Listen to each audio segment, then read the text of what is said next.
Hi, welcome to another Mainframe Book Club. As this is episode 3, it's probably a good time for me to remind everyone one of the aims of this Mainframe Book Club has been to help people move within the mainframe job market to see and identify new roles. And with that in mind, I have with me today Richelle and Craw from Beta Systems. So Richelle, I obviously know who you are. Would you like to introduce yourself to everyone else? Yeah, sure. Hello, my name is Richelle and Craw, and as Andy said, I'm a software engineer for Beta System Software. So in my role there, I'm a developer, but also I'm taking care of some mentoring stuff, namely whenever we have a new batch of apprentice for our apprentice program, I do handle a course for them. I'm covering Zoe and DevOps. And then I'm also involved with European Mainframe Academy, where I'm handling some courses or leading some courses with them. So those are my roles currently. Well, that's interesting to know. I obviously also know that you're based in Austria. So just for the benefit of everyone else, this is the first time that I have a guest who's not come from Scotland on my book club. So Oh, just to nice. show that we're going internationally with you, starting with A, countries of the world, beginning with A. So Richelle, I know that you've just started a podcast, Mhm. and this kind of reflects quite nicely into the aims of the book club. And I know that your podcast is also going to be helping and mentoring. So would you like to tell Yep. people about that and maybe a little bit about your soft skills that help you in there? Sure. So our podcast is called Mainframe Coven, and our tagline is real stories from the essential yet unseen minds behind the machine. So the main point is about visibility of women in technology from the history that women are the foundation of the computing technological history and towards the present, how women are dealing with their day-to-day jobs and also looking towards the future, right? With the new generation of Z. And so I think to me that's the passion there of I'm when I'm encountering these new mainframers, I want them to know where the history and not just the ones that we're being taught in school, but maybe those that haven't been told. So we're telling these stories, and so with for me it's with them in mind, this new generation of um, newcomers to Z, and it's in the frames of mentorship.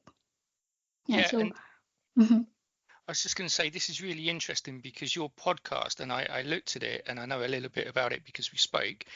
It it's really interesting. It's helping females into STEM, mhm, science, yes, technology, engineering, and maths. So it's a exactly. really on trend podcast. So I'm sure it's going to really take off once people start finding about it. Sorry, I'll let you carry back on. That's terrible of No, a host to no, interrupt. no, it's good because you're right. It's about women in STEM, and I think for me, one of the triggers why I wanted to do this because one of the people who are the one of the apprentices that I was teaching in here in Beta Systems, she after we talked about some assignment that they have to do and everybody's clear, okay, no more questions, and she said, I have a question. Why are we doing what we're doing? And to me, I think that's a very good like way of empathizing with them, that instead of feeling like, hey, just don't question why we're doing this, it to me it's an inspiration that I was in their place before. I empathize with that the, we are learning all of this, but I also want to know why. So to me, that empathy, storytelling type of soft skill is something that I'm learning, but I'm also using. So if I've learned that throughout my life and I'm implementing that when I'm doing the mentoring. So it's about finding those stories that I can relate to and finding how I can relate to the people that I'm mentoring. So one of the books that I was reading for our podcast was Broadband by Claire Evans, and the tagline is the untold story of the women who made the internet. And what I liked about it is it's not just history; it's about humanizing technology. And I think that that's the part that really brought it for me, the importance of having empathy when being with your mentors and also your mentees, right? Because they're coming from a different place, but it shouldn't be a judgment. It should be a safe space of curiosity. I think that's brilliant. And as a mentor, I think you touched on something really important that I want to just mention as well, is that one of the best tips I think you could give anyone at a really high level as a mentor is just ask the right questions. Mm. Don't be afraid. Asking the right questions is a valuable skill. It's one you need to learn, but it's just such a valuable skill Mm. as a mentor that you're always trying to teach Yeah. anybody. So that's great. One other question, is there any forums or books that you use particularly when you're mentoring that you found helpful in the past? So I think for me, I usually look at if I need like some inspiration of mentors, I look to TED Talks. I love the TED Talks. TED Talks.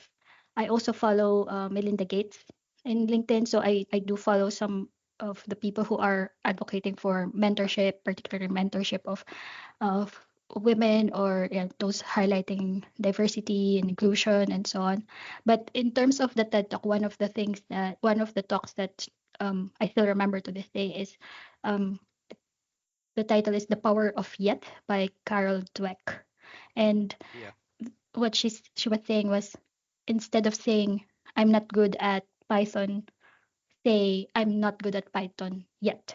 And to me, as somebody who I got started in pure mainframe languages, COBOL, KXDB2, JCL, ISPF, and then I moved into a role of more open source languages, or not open source but distributed type languages like Node.js, TypeScript, and so on, and have to learn Jest and have to learn all of those containerization topics.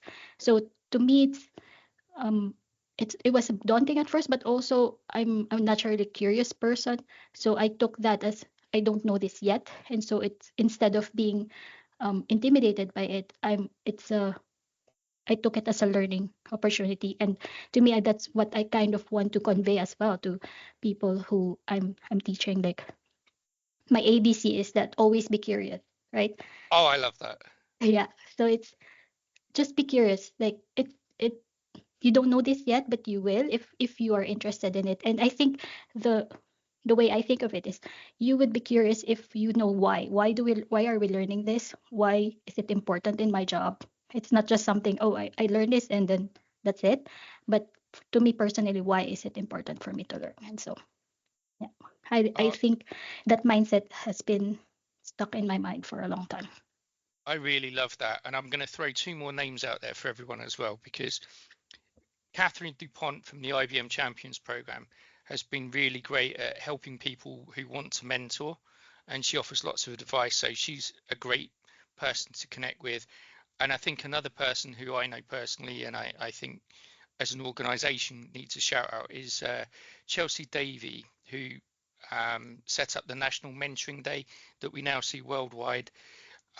She does some great tips and great advice for mentors as well. If you're wanting to become a mentor or a Hmm. mentee, it's great Yep. advice as well. So I think we've touched on mentoring, some great resources, places to visit. But I also know you have a day-to-day job as well. In addition to all of that, you're a developer. So would you like to tell us a little bit about your role as a developer? Yeah, sure. So in my current role, I'm the kind of in-between person between I'm still doing mainframe development stuff, but I'm also the one bringing in um, the more open source tools or more distributed processes. So I am very much involved in the ZSMF space with installation and APIs.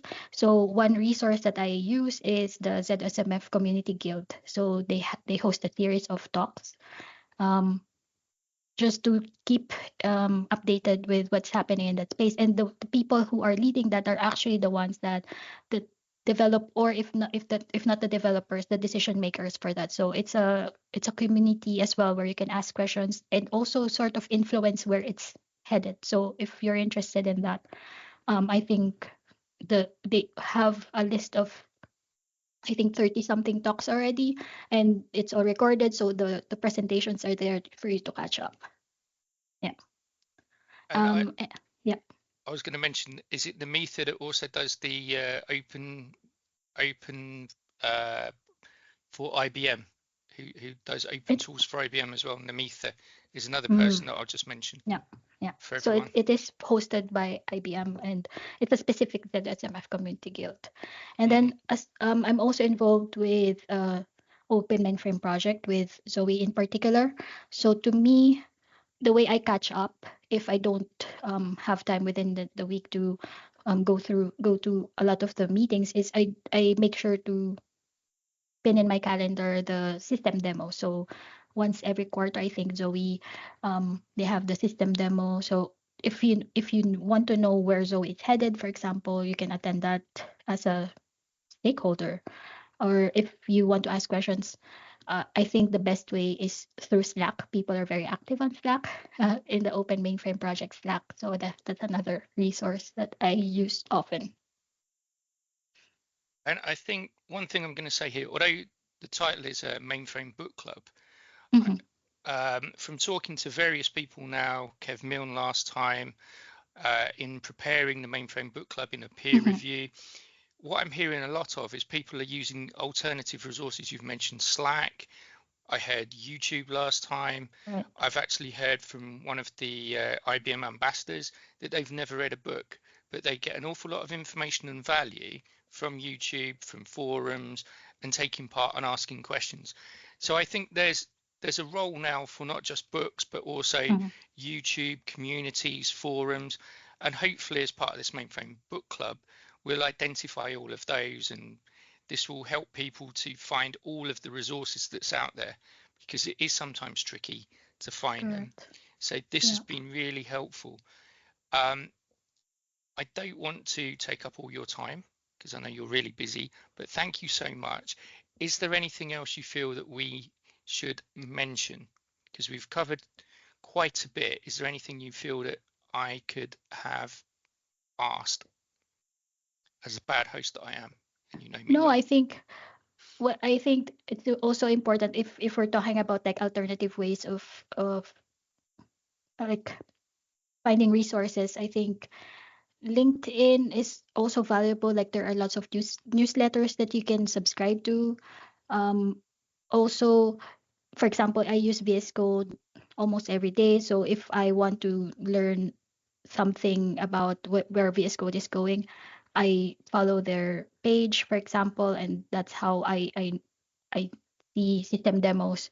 I get prompted, I get notified. So I think those are like sometimes we just scroll through the things on LinkedIn, but I think those are valuable resources as well.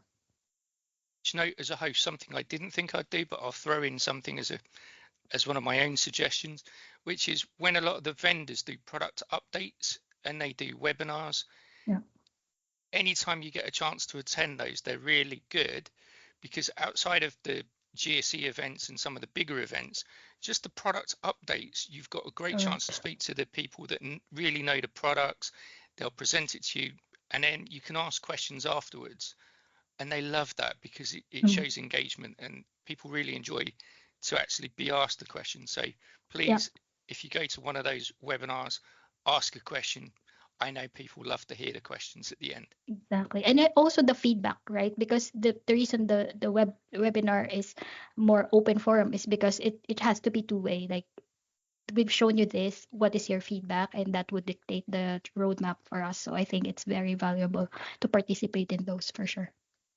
I know this won't make the edit, but I'll mention this. I know when I worked for Tableau, we'd done a really great way of doing training, which was we'd invite a select users that had asked Mm. questions around a particular topic area. Then we would do a demo, and we would Yep. invite those particular users to ask questions into the chat. And then what the trainer would do, or person presenting, is they would pick up those questions, announce them so that they were captured and everyone could hear them during the recording, Hmm. and they would then present those particular. So it was really great. It was an interactive live demo with questions and answers. Yep. It was was exciting to do as a webinar, because obviously you're never 100% sure what your audience could ask, but Yeah, it was a really enjoyable way, because when you then watch the training back, you can kind of see how yeah, different people learn products in different ways, and you can see that reflected in the questions. It's quite useful. definitely. I think so. I think what the last thing I want to say is, I think you're right. It's about community. It's about building that community. I think to me that's the best way to learn, is to ask the right questions to the right people, and for them to not be offended by that question, but to use that as a starting point for conversations. And I think whatever community you want to be in, to contribute, not just like with your knowledge, your perspective, but also to be open to learning. Yes, and I've seen, as you say, I know you're doing the Mainframe Coven to help women into STEM, Yeah. and I've seen there's a lot of great initiatives around women in STEM. So Hmm. I genuinely feel, if you're a female, unlike myself, attending this particular book club, I would visit your um, podcast and tune in, because it's really interesting. But Richelle, thank you so much for attending the Mainframe Book Club. Thank you so much for all your advice and information. And I hope that it's really beneficial and helps people, because I know many organizations now are looking around mentoring. So I think dipping into this conversation around some topics of mentoring will be really helpful for a lot of people. So thank you for that. Yeah, thank you.